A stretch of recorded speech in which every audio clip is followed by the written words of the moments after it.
A very good morning to you all. My name is Rory, also known as Chiamaka across Africa. Such a pleasure having you join us here on Good Morning Africa, the biggest and brightest breakfast show on the continent. I'm a bit nervous, I'm a bit excited. If you're a bit old school like me, you might know him as Sean, maybe Bradley might come up.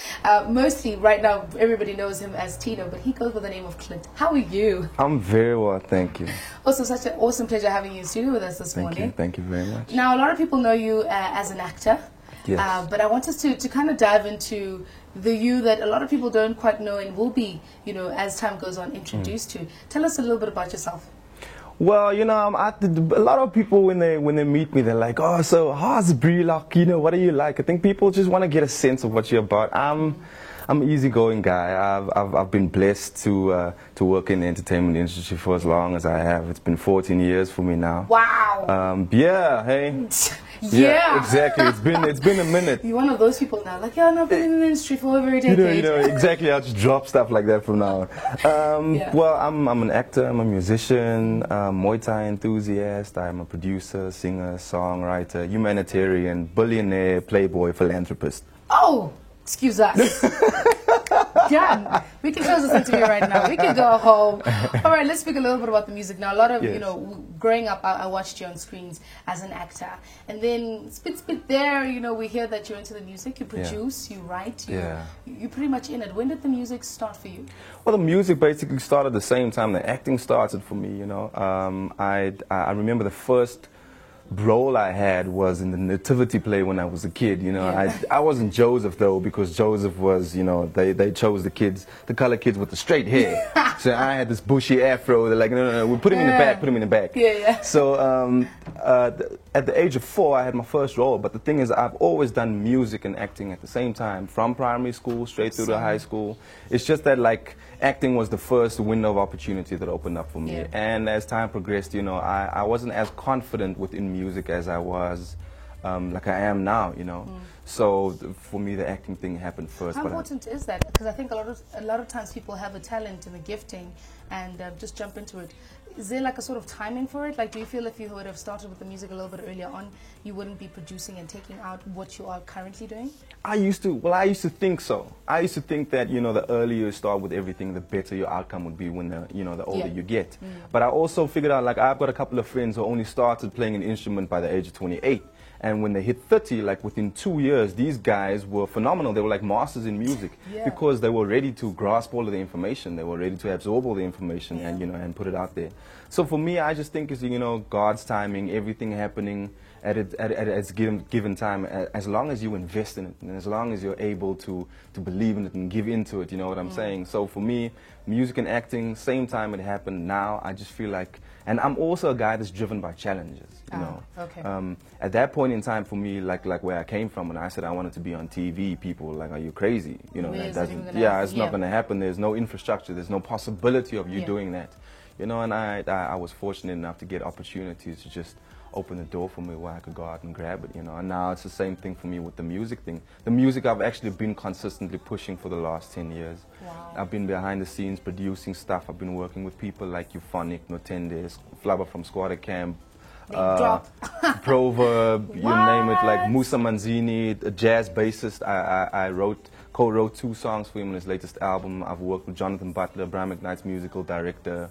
Like, I've worked with a couple of people. Like people just don't know, man. We don't know this, you though. Know, I'm a quiet guy. I prefer, I prefer let the work, you know, to let the work speak for itself. True. And we really applaud you for that. And congratulations on your journey. And it's finally hitting us, so we're finally in the know that it's coming up. Some of the challenges that you came through, you spoke about, you know, coming from where you've come from. Being on TV is obviously like a what, you know. Some of the challenges that I think a lot of people look at people on TV and think, one morning, you know, it just happened that you were Tino. But obviously there's a process. What are the challenges that you've gone through personally? Well, for me, just, you know, coming from a small town, I'm from Paarl, you know, and Paarl is outside of the hub of Cape Town, like the metropolis kind of, you know. It's like 45 minutes outside, you know. And where I come from, it was like, you know, people were doing like theater plays and theater productions and stuff like that. So to be on TV was, it's like just like watching TV and seeing people on TV like it's an impossible. It's like a dream to most people, you know. And then, I mean, I was doing a lot of prose and monologues and stuff as a kid. My mom was coaching me. She saw that I had a knack for it. And then after like university, she's like, so what do you want to do? I said, I want to pursue acting. Did you study? I did, yes. I got a degree in professional film and television acting. I started after I left high school. I was supposed to study for 3 years. I'm not supposed to say this, but I'm gonna say it. I was supposed to study for 3 years, right, to get my degree. But what happened was, within my first year of studying, the lecturer looked at me and he kicked me out in like 2 weeks. 2 weeks after my first year at university, was like, he asked me a couple of questions. I gave a couple of smart comments, and he was like, I don't want to see you again. So I sat in the, I was sitting in the lobby, and I didn't know how to get home because I didn't have money, and I was stressed. I was like, what am I going to do? Tell my parents I got kicked out of varsity. I don't even know how. How? Is it even like legal? Do you know what I'm saying? And he walked back into the lobby and he said, listen here, you can take the rest of the week off. From next week, I think you should start final year. You're very advanced for everything that's happening here. So I got everything done within a year. Right? You're like the perfect kid. I think every parent wants you. Like, I want one of those. No, my dad. My dad was like, what's this about? This kid is just like, you know, he's too much trouble, this dude. Wow, awesome, awesome. But apart from the acting, apart from the music, you have your own company. Yeah. You work. Let's speak a little bit about that before I let you go. Okay, I started On the Brink Productions not so long ago. And what we do is I specialize in producing music videos, like audio and visual, for people. We've done a couple of pilots for MMA shows, for Muay Thai shows. Just came off shooting a video for Dino Bravo. Nice. That features myself and Verd on it, you know. I've just been granted, like, Jean-Paul Gaultier International is one of the sponsors for my new music video that I'll be shooting called All I Have to Give. So yeah, we've been busy. You know? Good. We produce albums for people, EPs for people, do your website, we do your graphic designing, like everything, you know, one-stop shop, So like what a record label would do. Yeah. Oh, okay. Oh, absolutely awesome. If anybody wants to get a hold of you, wants to follow you, be it the Twitter, the Gmails, and just let us know, how do we get a hold of you? That's easy. You can go to my website. You can check out www.clintbrink.com. You can get all of the albums that I've done there. Oh, wow. You can follow me on Twitter, Clint on the Brink, and everything else, as I say, is history. As it says. All right. Before I let you go, 2013, how's it looking? All I'm saying is I'm just cashing in this year. Oh! On the goodness of life. Okay. Yeah. You just had to throw it in there. I thought well, hey, you know, maybe, just maybe. That's Clint. Thank you so much for joining us in studio. An absolute pleasure. Look out for him in the year 2013. Sounds to be a promising year for him.